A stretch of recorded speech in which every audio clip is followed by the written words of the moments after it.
Bonsoir à toutes et à tous dans cette nouvelle vidéo. J'ai reçu tout récemment dans mon cabinet une personne et ce qui est troublant à son écoute, c'est que son contenu aurait pu être décrit par une majorité de mes patientes. Tout ce qu'elles vivent dans le cadre d'un divorce avec un manipulateur y est décrit. Une guerre totale, avec une volonté d'anéantir la fugitive, la punition, par l'enlèvement et l'aliénation des enfants, l'implication du manipulateur dans des actions caritatives ou cercles prestigieux, sphères d'influence, clubs select, réseaux de connexion, conseils d'ordre, etc., qui lui donnent une impunité certaine et surtout une image irréprochable. La malhonnêteté et le non-paiement des pensions alimentaires, le lavage de cerveau des enfants, la permissivité du parent manipulateur, enfants livrés à eux-mêmes, incités à la paresse, arrêt des études, et à la perversité, implication de ses propres enfants dans des mensonges, des escroqueries, la lenteur, la lourdeur et l'incompréhension du système judiciaire, l'impression que les plaintes n'ont aucun impact, la souffrance d'une mère qui assiste impuissante à la destruction de ses enfants, l'impossibilité de faire comprendre à l'entourage la nature du piège qui est en train de la broyer. Et enfin, tous les stratagèmes possibles. L'expression résume bien toutes les mesquineries, méchancetés, bassesses, tracasseries, complications créées par le manipulateur. Et chacune des patientes pourrait illustrer d'une centaine d'exemples aussi personnels qu'universels. Cela fait des années que j'entends ce récit, le même récit. Toujours le même, à très faible variante près. Dans mon cabinet, les victimes se confient sincèrement tout ce qu'elles vivent dans le huis clos conjugal. Je suis donc quotidiennement le témoin de ce qui se passe loin de tout observateur, dans le dos des juges, des policiers, des intervenants sociaux. Elles me racontent des faits graves, sordides, odieux, dont leurs familles et leurs amis, quand il en reste, ne soupçonnent même pas l'existence. Avec moi, les victimes analysent les situations et finissent par découvrir les choses trappes de leur conjoint. Par exemple, elles réalisent que leur manipulateur leur décroche des flèches empoisonnées juste quelques secondes avant de se retrouver face au juge ou au pédopsychiatre, de façon à les bouleverser et à les amener à se discréditer, toutes seules. Dans mon cabinet, en l'espace d'une consultation, j'entends souvent vibrer plusieurs fois de suite mon téléphone portable, une de mes patientes, qui devient de plus en plus nerveuse. À la fin de la consultation, elle me fait écouter les messages pressants, menaçants et de plus en plus angoissants que son manipulateur a laissé à chaque appel. Le surnom qu'il lui donne est faussement affectueux et surtout débile et infantilisant. Le ton est impérieux et lugubre. Bébé, t'es où? Décroche. Bébé, qu'est-ce que tu fous? Rappelle-moi tout de suite. Bébé, merde, je m'inquiète. T'as intérêt à me rappeler au plus vite, etc. Elles me font lire les lettres, les mails, les textos. Elles me rapportent aussi également les anecdotes, les menaces et les représailles qu'elles subissent. Ces attaques sont tellement stupide, mesquine, puérile, que les gens sérieux ne peuvent accepter de les entendre et refusent de leur accorder la moindre crédibilité.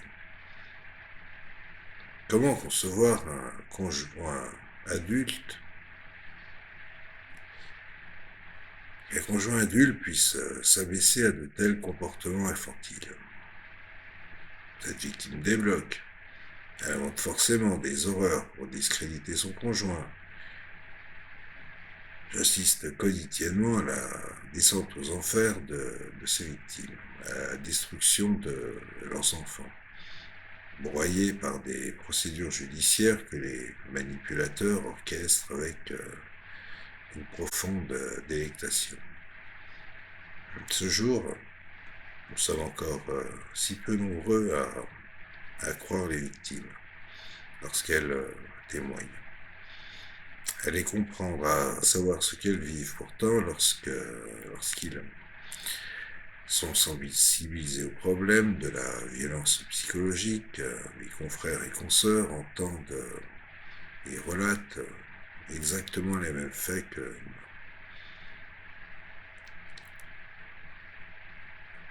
donc, dans plusieurs livres, ceci est cité, sans plus. On retrouve toujours plusieurs scènes des victimes qui sont racontées de la même façon, les mêmes scènes, lors d'un trajet en voiture, parce qu'elles sont contrariées, parce qu'elles ont été contrariées, souvent à propos de broutille d'ailleurs. Leur manipulateur a effectué le simulacre de jeter la voiture pleine d'enfants sous un camion pour les terroriser. Moi aussi j'ai entendu cette histoire dans la bouche de mes patientes. Bien que les manipulateurs existent depuis la nuit des temps, bien que leur comportement soit totalement stéréotypé, je suis toujours surpris de constater à quel point ces sinistres individus restent mal connus. Alors, mal connus du grand public, qui pourtant les côtoie quotidiennement. Mal connus des institutions, dont ils encombrent pourtant l'appareil judiciaire. Mal connus des experts, qui leur apportent encore trop souvent leur caution. Mal connus des médecins et des psys, dont ils saturent pourtant les cabinets avec les plaintes de leurs victimes. Mal connus des victimes, elles-mêmes qui se réveillent en général trop tard, quand le piège a fonctionné et qu'il s'est refermé sur elles et sur leurs enfants. Alors, j'ai eu envie de mettre tout ce matériel amassé dans cette vidéo et le mettre à la disposition de qui voudra enfin savoir, comprendre, guérir et, si possible, enfin prévenir. Cette vidéo répond à la demande de toutes ces mères qui me l'ont demandé, m'ont fait part de leur interrogation. Sur la suite à donner à une précédente vidéo.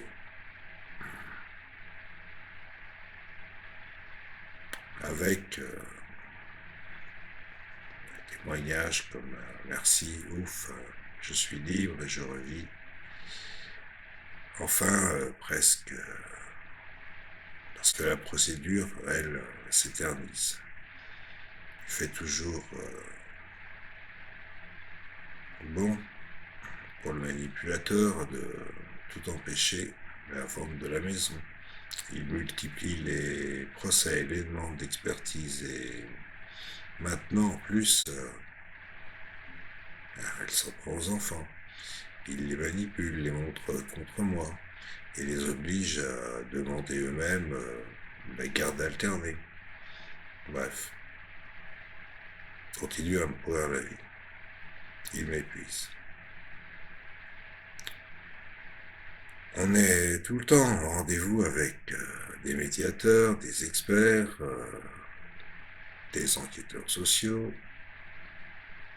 Je dois faire une collecte d'attestations de toutes parts, on me ruine en frais d'avocat, et je n'en vois pas le bout. Donc c'est un énorme boulot que de divorcer. J'ai donc choisi de faire cette vidéo.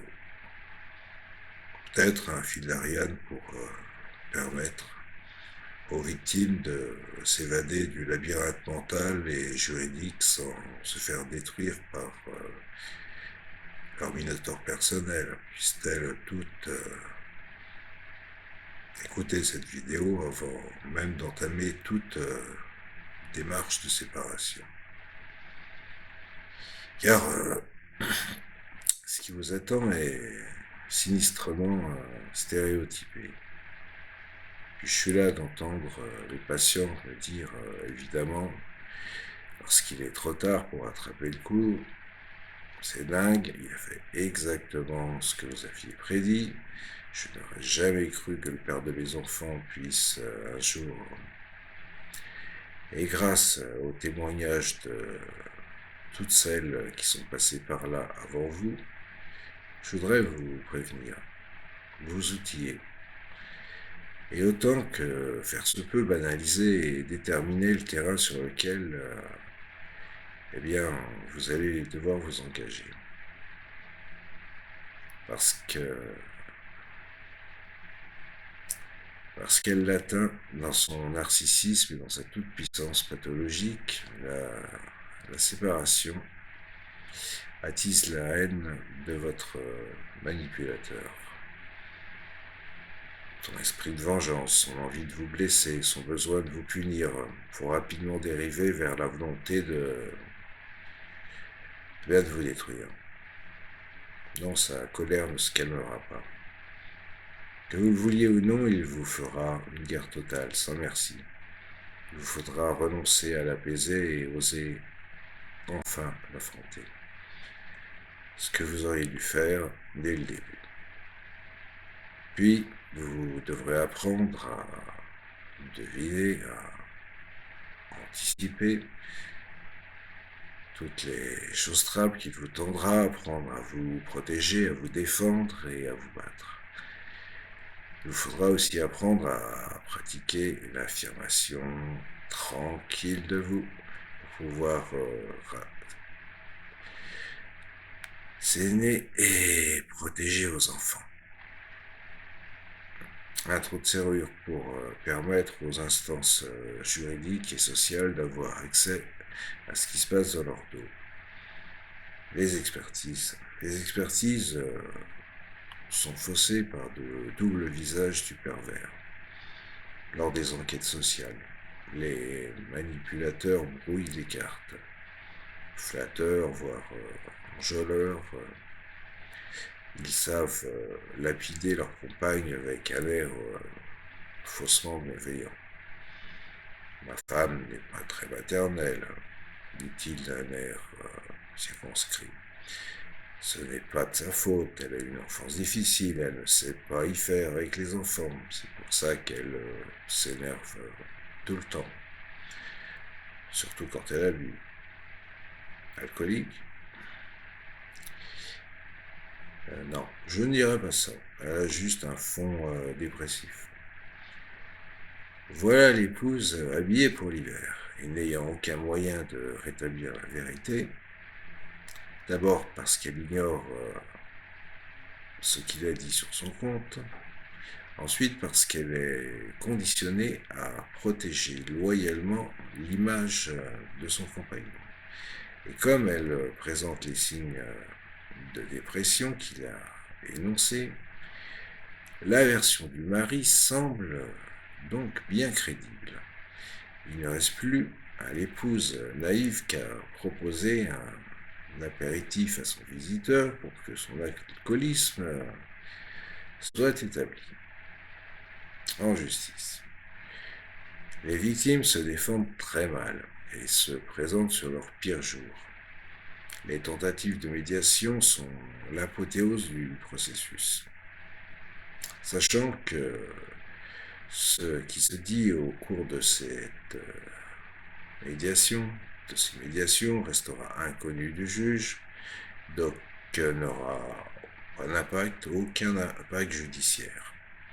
Le manipulateur prend un plaisir aigu à jouer avec les médiateurs, à les promener, finalement à les rattacher à sa cause. En parallèle, ces rencontres sont l'occasion de continuer le harcèlement de sa victime. Même avec un bon coaching et du soutien en parallèle, les victimes ressortent laminées et dévastées de ces séances de médiation. Pourtant, certains signes devraient être devenus caractéristiques pour tous les intervenants judiciaires. La victime semble hystérique et déstructurée, c'est moi une vraie folle, ou complètement naïve et absente, alors que le conjoint lui est tellement calme et posé. De même, une mère qui accepte sans broncher la garde alternée pour un enfant trop jeune, qui valide un partage de biens très inadéquat, ou qui demande une pension dérisoire est probablement sous l'emprise d'une terreur. Et cela devrait attirer l'attention des juges. Donc, faire sonner une alarme pour réveiller la société en train de se faire manipuler et endoctriner par une poignée d'individus haineux et destructeurs. J'ai longtemps cru qu'il s'agissait juste d'une méconnaissance du problème et qu'il suffisait de faire évoluer les mentalités. Mais je me rends compte aujourd'hui que les problèmes sont bien plus graves que cela.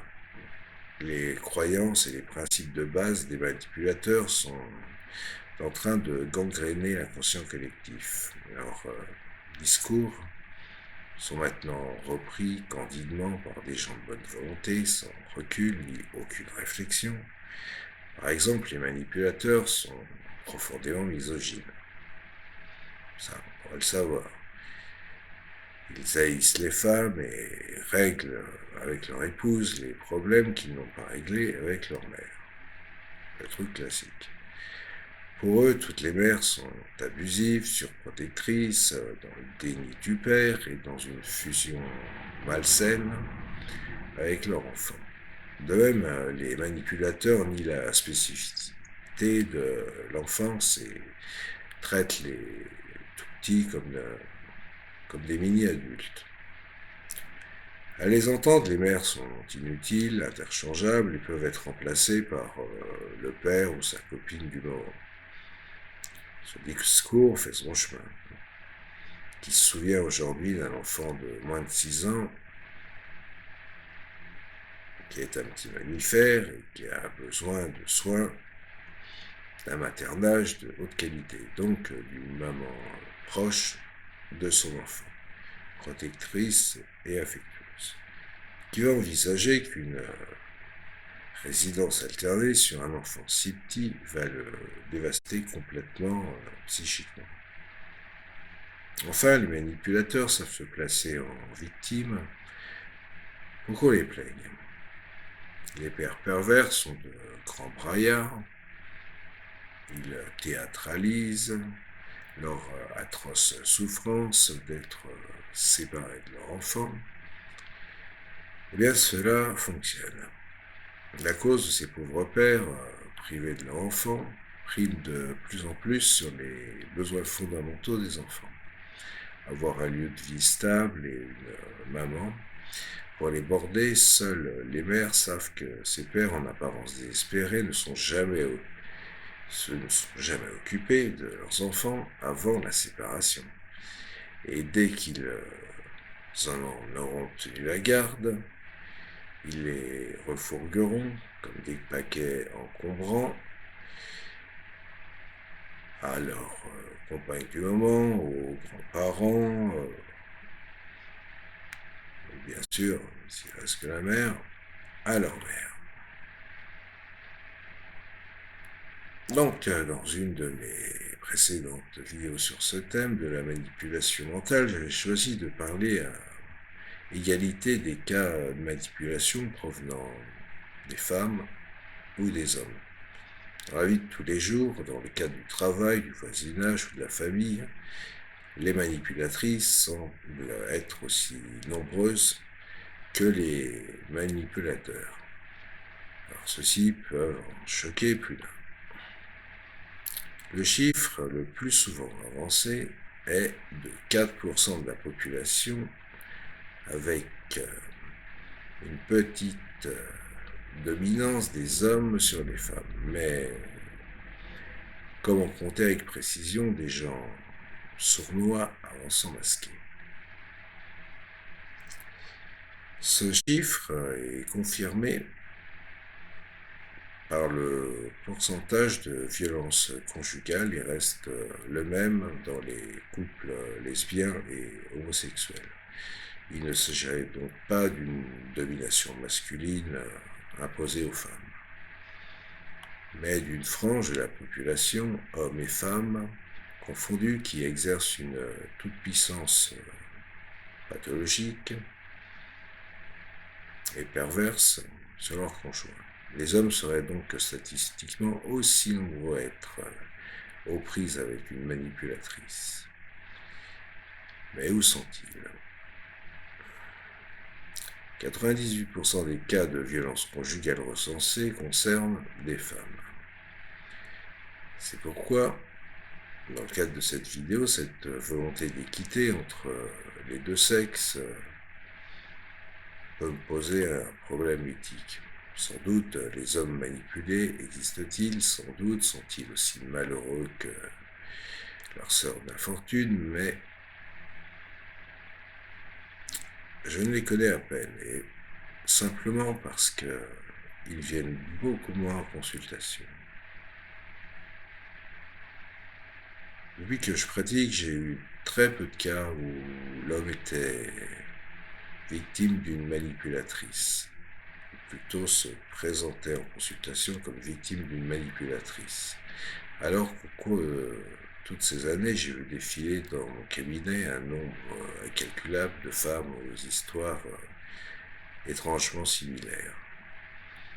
On chiffrerait aussi à environ 2% le nombre d'hommes qui me consultent pour échapper soit à une conjointe manipulatrice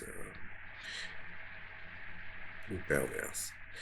Ceux qui me consultent endurent les mêmes violences, aussi stéréotypées que celles que subissent les femmes. Ils se font le même souci pour leurs enfants. Et ça, croyez-le bien. Qu'ils savent aux prises avec une, pour citer le nom, avec une folle. Ils me disent qu'ils sont blessés, que la plupart des livres sur la manipulation mentale, les pervers narcissiques, s'adressent exclusivement aux femmes victimes et nient quasiment l'existence des hommes harcelés.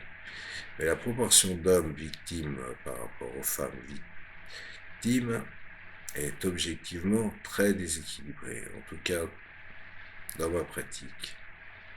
Alors, dois-je m'adresser aux absents? Oui, ce soir je m'adresse aux absents, et particulièrement donc aux hommes, et que les hommes aient le courage enfin de se dévoiler. J'ai même eu le cas ça va vous surprendre, d'un gendarme qui a vécu tout ceci et qui est venu me consulter dans mon cabinet. De ce fait, lors de cette nouvelle vidéo, j'ai pris le parti d'adopter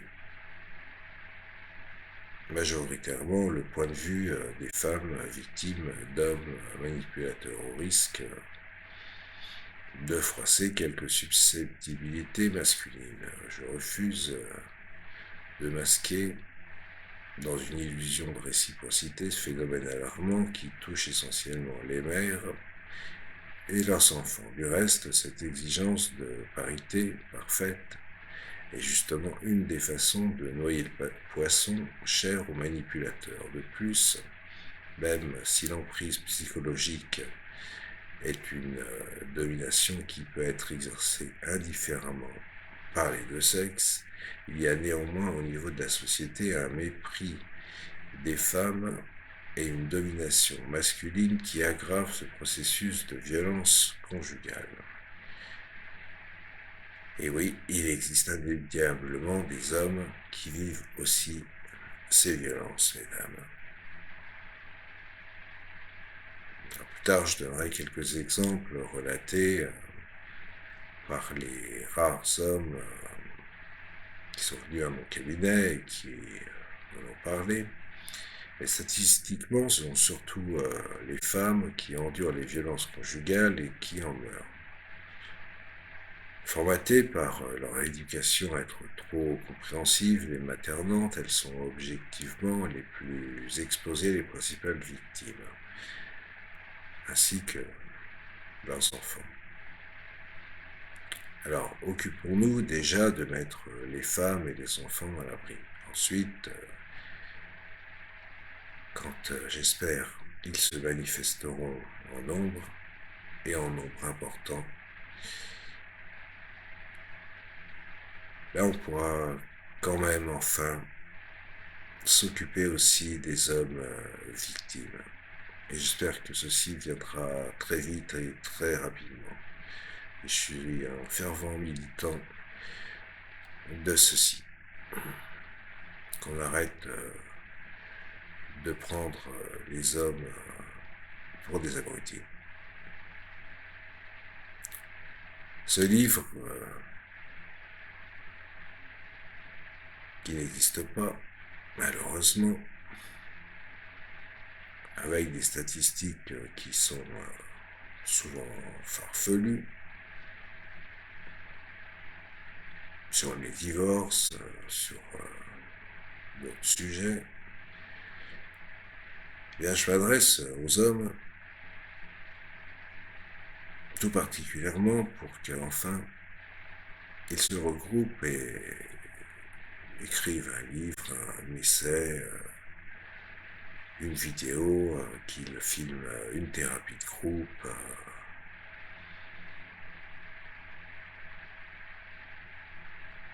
car ce sont des papas adorables, des divorcés normaux, et qu'ils ne se sentent pas visés par le contenu de cette vidéo, mais au contraire de soutenir entre eux, de pouvoir se serrer les coudes. Il en va de l'honneur masculin de ne pas cautionner activement ou passivement les comportements de quelques hommes déviants. Enfin, dans une de mes vidéos, j'avais eu à cœur de démystifier les pervers et de dédramatiser les agissements des manipulateurs. Ce sont des gens lâches et sournois qui deviennent inoffensifs quand on les cadre fermement. Je reste fortement convaincu que ces individus n'ont de pouvoir sur nous que par la peur qu'ils nous inspirent. Et ce qui aussi les diabolise. Et si on les diabolise, on sert leur cause. Mais dans le cadre d'un divorce avec des enfants, c'est l'inverse. À mon avis, les épouses n'ont pas assez peur, ou en tout cas, elles ne se défendent pas de manière réaliste. Elles n'imaginent pas ce qui les attend. Elles sont naïvement persuadées qu'il est juste fâché par la rupture et qu'il va se calmer avec le temps. Elles croient qu'un père ne peut qu'aimer ses enfants et respecter leur mère, donc qu'il se comporte civilement pendant la procédure. Or, il n'en saura absolument rien. Ces hommes sont sans affect. Ils haïssent leur mère et jalousent leurs enfants heureux, y compris et surtout les leurs. Pour atteindre leur ex, ils n'hésiteront pas à faire du mal à leur propre enfant. Et j'en entends beaucoup dans mon cabinet sur ce sujet. Et c'est vraiment alarmant. Cette fois parce qu'il s'agit de la protection des mineurs et qu'il faut réveiller les mères avant qu'il ne soit trop tard, je ne vais pas minimiser le danger. Ces manipulateurs, dans le cadre familial, sont particulièrement dangereux. Ce sont des pervers narcissiques, des manipulateurs destructeurs. Leurs conjointes et leurs enfants sont bien des victimes. Et il faut aussi qu'ils assument leur statut de victime. Victime d'une escroquerie mentale, d'un rapt psychologique, victime d'un lavage de cerveau, victime d'une destruction totalement organisée de leur intégrité physique et morale.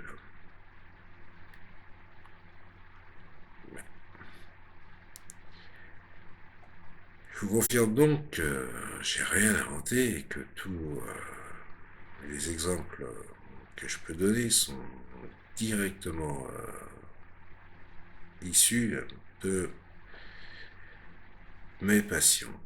Je n'ai changé que les prénoms des personnes pour préserver leur anonymat. Cependant, ceux qui vivent ces situations au quotidien auront sûrement leur propre lot d'exemples aussi incroyables à raconter et sauront déjà que je n'exagère pas. Cette précision vaut également pour cette vidéo. Les situations que je cite sont encore plus dramatiques et les exemples pourront paraître encore plus énormes, mais ils sont tous authentiques. En entrant chaque jour plus en avant dans l'intimité de ces couples dysfonctionnants, j'ai eu accès à la noirceur de l'âme des manipulateurs, à leur sadisme et aussi à leur niveau de stupidité. Je sais jusqu'où ils sont capables d'aller et je veux que vous le sachiez aussi. Enfin, comme je consulte également par Skype et par téléphone sur le monde entier, les exemples que je donne concernent toutes les régions de France et les pays francophones. Certains cas sont même hors frontières et je ne voudrais surtout pas que les acteurs de la justice de ma région se sentent directement visés.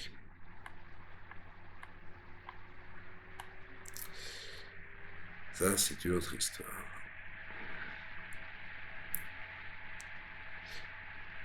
Donc, à un moment où elles prennent la décision de divorcer, les victimes ont un lourd vécu derrière elles. Il est important de connaître toute l'histoire de la relation pour comprendre leur comportement. Les brimades, les méchancetés, ce sont accumulations, laissant des plaies béantes et à vif. Leur estime de soi et leur confiance en l'avenir ont été totalement ruinées. Elles n'ont plus aucune foi en leur valeur personnelle ni en leur pouvoir de séduction. Les menaces constantes, directes, indirectes, voire subliminales de leurs manipulateurs ont créé un fond d'angoisse permanent, entrecoupé d'accès de panique, paralysants. Elles sont au bout du rouleau. Toutes les victimes, sur le départ, ont prononcé cette phrase dans le cabinet. Je pense que cette fois, je vais laisser ma peau. Pour qui ne connaît pas le contexte, la victime est une personne dépressive, éparpillée, pinailleuse, qui ne remâche en boucle de vieilles rancœurs insignifiantes. Elle doit être complètement folle, vu l'adorable conjoint équilibré et super sympathique qui partage sa vie. Ah, il a bien du mérite à supporter cette femme hystérique. Toujours le terme hystérique qui revient, d'ailleurs. Si on s'en tient à ses apparences, l'affaire est vite jugée. C'est pour cela qu'il est important de replacer les éléments dans leur contexte et de revisiter l'histoire depuis son commencement. Le comportement de la victime, comme celui du manipulateur, ne peut être compris que dans cette perspective. Alors, dans les nombreux ouvrages, les livres qui traitent de la manipulation mentale, la rencontre entre le manipulateur et sa victime est généralement décrite comme ressemblant à un conte de fées. Le cliché est parfait. C'est un homme bien de sa personne, charismatique, plein d'assurance, charmant, insoupçonnable, il est gentil, attentionné, brièvement, respectueux et... On arrête là. Il fait des cadeaux et des compliments, la victime a l'impression d'avoir rencontré la perle, l'homme parfait, le prince charmant, c'est le coup de foudre. Quand il s'agit de femmes manipulatrices, les hommes victimes ont rencontré des princesses si douces, si fragiles et si jolies, qu'elles en étaient irrésistibles bizarrement, alors que ces manipulatrices se présentent comme des anges de pureté. Leur apparence véhicule en général tous les codes d'une séduction ultra sexy. Ils sont à la limite de la vulgarité. Messieurs, remarquez bien ceci. C'est à chaque fois la même chose. Bref, elles sont un peu pétasses, il faut bien le dire, et il n'y a que leurs victimes pour ne pas s'en rendre compte. Mais n'est-ce pas justement merveilleux qu'elles sachent si bien réconcilier les contraires et incarner simultanément la Vierge et la putain? Oui, je sais, c'est un peu direct. Bref, à moins qu'ils n'utilisent que la pitié pour vous piéger, les manipulateurs hommes et femmes maîtrisent généralement tous les codes de séduction. Pour séduire sa victime, le manipulateur dispose d'armes redoutablement efficaces. Les principales sont la flatterie, le mimétisme, les promesses et la capture des rêves. Tout flatteur vit aux dépens de celui qui l'écoute, dit l'adage, certes. Et c'est bien ainsi que nous nous faisons harponner, torpiller, car La Fontaine a oublié de prendre en compte notre immense besoin de reconnaissance et nos failles narcissiques. Les petites faiblesses sont en général tellement faciles à repérer. Telle femme s'habille un peu trop jeune, un peu trop court, quelques compliments sur sa beauté et son élégance feront l'affaire. Cet homme insiste sur sa cave à vin, louer sa compétence et promettez-lui d'excellentes bouteilles à prix exceptionnel. Nous avons tous nos points faibles. Quelques tests, le manipulateur trouvera les nôtres et saura dans quel sens nous caresser. Sans même nous en rendre compte, nous rougissons de fierté. Et oui, devant l'attention qui nous est portée. Et hop, nous voilà dans sa poche. Ce n'est pas génial, ce n'est pas si compliqué que ça pour eux.